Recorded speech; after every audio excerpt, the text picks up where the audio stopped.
중국의 수도권 지역 일대가 스모그에 휩싸였습니다.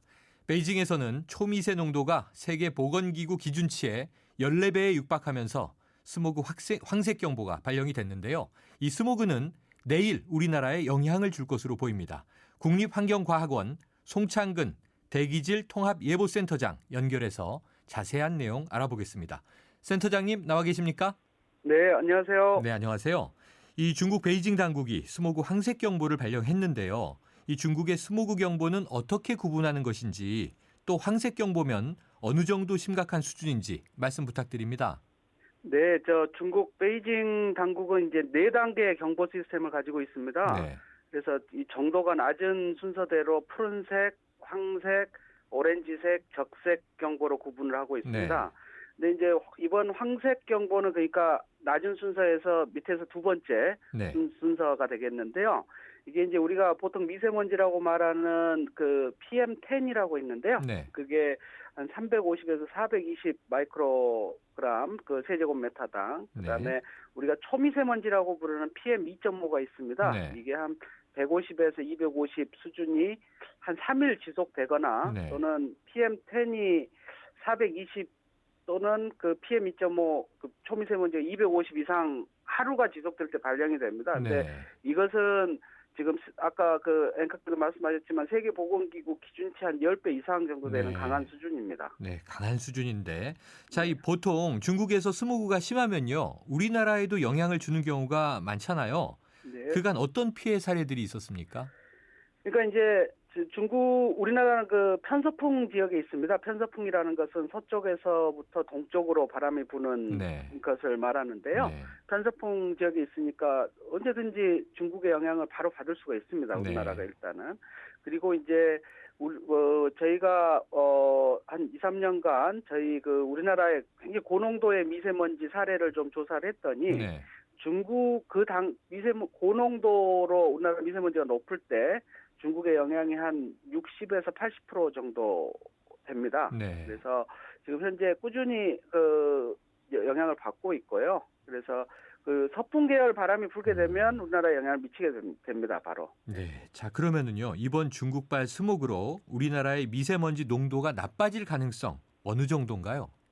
예, 이번에 그 중국에 한 며칠간 계속됐죠. 베이징 네. 주변에 그 스모그가. 근데 이제 이게 다행히 좀 우리나라로 직접적으로 이동은 안 했고요. 이게 그 남서풍 계열 바람으로 해가지고 중국 북쪽으로 이동을 했었습니다. 네. 그래서 한반도에 그동안 영향은 없었는데, 그러니까 내일 토요일이 되겠습니다. 이게 네. 한반도를 통과하는 이제 북풍 계열 바람이 불면서 한반도를 한번 싹 쓸고 지나가겠습니다. 네. 그래서 수도권이나 서해안 중심으로 좀 영향을 미치고요. 그다음에 일요일 날 같은 경우는 이제 그 중국 스모그 영향은 아니지만 이게 우리나라 대기가 굉장히 지금 현재 봄철의 전형적인 현상인데 좀 정체돼 있는 네. 상황입니다. 그래서 국지적으로 그 저희 뭐 보통과 나쁨 수준을 오르락내리락 할 것 같습니다. 그렇군요. 자, 서해안과 수도권 좀 대비하셔야 네. 될 것 같고요. 자, 이 미세먼지나 스모그가요, 요즘에 보면 유독 늦가을부터 봄까지 좀 심한 것 같습니다. 계절적인 이유가 있나요? 이게 이제 미세먼지가 배출되는 주요 배출원, 주요 소스가 그 대표적으로 자동차 그리고 우리 공장이라 그런 산업체 네. 그리고 난방 연료를 사용하는 건데요. 네. 이게 자동차나 산업체는 이게 뭐 연중 영향을 미치는 거고요. 그렇죠. 이것은. 그런데 그렇죠. 늦은 가을부터 봄까지는 난방을 합니다. 그래서 더 더해지는 거죠. 네. 그러니까 그 심해 농도가 더 높아지게 됩니다. 그렇군요. 난방이라는 계절적인 이유가 있었네요. 네. 그런데요, 이 중국의 스모그 발생 원인과 우리나라의 미세먼지 발생 원인이 좀 구체적으로 어떤 점에서 차이가 있습니까? 그러니까 이제 우리나라 아까 방금 말씀드렸지만 자동차나 산업체에서 나오는 미세먼지 결국 이것은 우리나라나 중국이나 같습니다. 네. 근데 좀 근본적으로 틀린 게 뭐냐면은 우리가 에너지를 사용할 때 네. 보면은 중국은 한 70% 이상이 그 석탄과 같은 아하. 고체 연료입니다. 네네. 이게 문제가 되는 겁니다. 그래서 우리도 한번 돌이켜 보면은 우리가 80년대, 90년대 그 초반 정도까지는 저희가 고체 연료를 사용했었거든요. 그랬죠, 그 당시에. 그랬죠. 그때 매연이 굉장히 많았던 걸 경험을 하셨을 겁니다. 그랬던 것 같아요. 예, 그래서 이제 우리나라도 90년대 중반 이후에 이제 고체 연료를 폐출을 시켰죠. 그래서 네. 지금 현재 좀 그나마 좀 개선된 그 대기 오염 상태가 되는 거죠. 그래서 네. 아마 우리나라 사정을 좀 기억을 하시면 쉽게 좀 이해가 될 것 같습니다. 그렇군요. 이해됩니다. 자, 이번에 이 중국의 스모그 그럼 언제쯤 점차 사라질 것으로 예상하세요? 예, 그러니까 중국에 지금 다행히 베이징 주변 스모그가 강도가 많이 약해졌습니다. 네. 그래서 아마 중국 당국도 그 전망을 내놓기를 이번 주말이 지나고 다음 주 초 정도 되면 대체적으로 중국 쪽은 해소가 될 거다라고 이제 중국은 그렇게 그 환경 당국에서 지금 전망을 내놓고 있습니다. 그렇군요. 그런데 이 얼핏 생각하면요. 비가 내리게 되면 다 씻겨 내려가서 이 대기의 질이 좀 깨끗해지지 않을까 이렇게 여겨지는데 이 겨울이나 봄에 눈이나 비가 내린 뒤에 오히려 황사가 더 심해지는 경우가 많은 것 같아요. 왜 그런 겁니까? 그러니까 이제 황사가 생기는 게 그 일반적으로 봄철에 좀 많이 황사가 오지 않습니까? 네네. 이게 왜 그러냐면은 그 겨울철에 그 중국 사막이나 고비 지역이 좀 그 북쪽에 있습니다. 그래서 눈에 덮여 있거든요. 네. 근데 이제 이게 봄이 되면서 눈이 녹기 시작하면 거기가 나대지로 노출이 되잖아요. 네네. 그리고 이제 주로 저기압 후면에 보면 그 한랭전선이라고 있는데요. 네. 그 한랭전선은 굉장히 강한 비나 눈을 동반합니다. 네. 한랭전선이 지나가면. 근데 한랭전선 뒷부분에 굉장히 강한 바람하고 상승 기류가 형성이 됩니다. 네. 그때.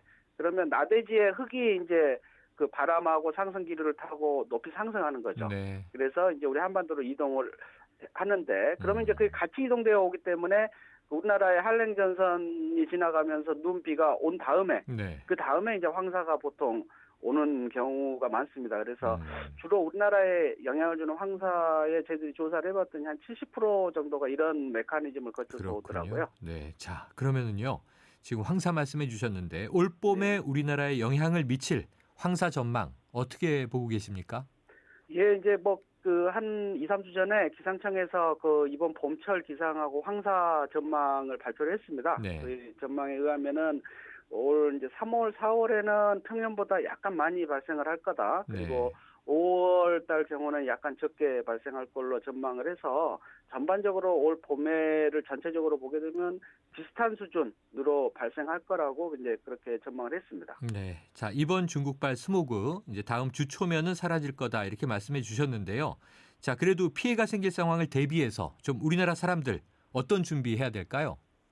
예, 일단 중국도 보면은 자기들 그 대기오염을 해결하기 위해서 굉장히 많은 노력을 하고 있습니다. 네. 근데 이런 정책들은 단기간에 그 효과를 볼 수가 없거든요. 보면 한 5년에서 10년 사이에 이제 서서히 정책 효과가 나타나기 때문에 일단 우리나라는 일단 단기간에 해결하기가 어렵기 때문에 네. 이 부분은 보면은 우리가 고농도 미세먼지 현상이 나타날 거다라는 걸 미리 인지를 하는 게 중요할 것 같고요. 네. 그리고 그것을 줄이기 위한 행동들을 해야 됩니다. 그게 보통 이제 회피 행동이라고 그러는데요. 네.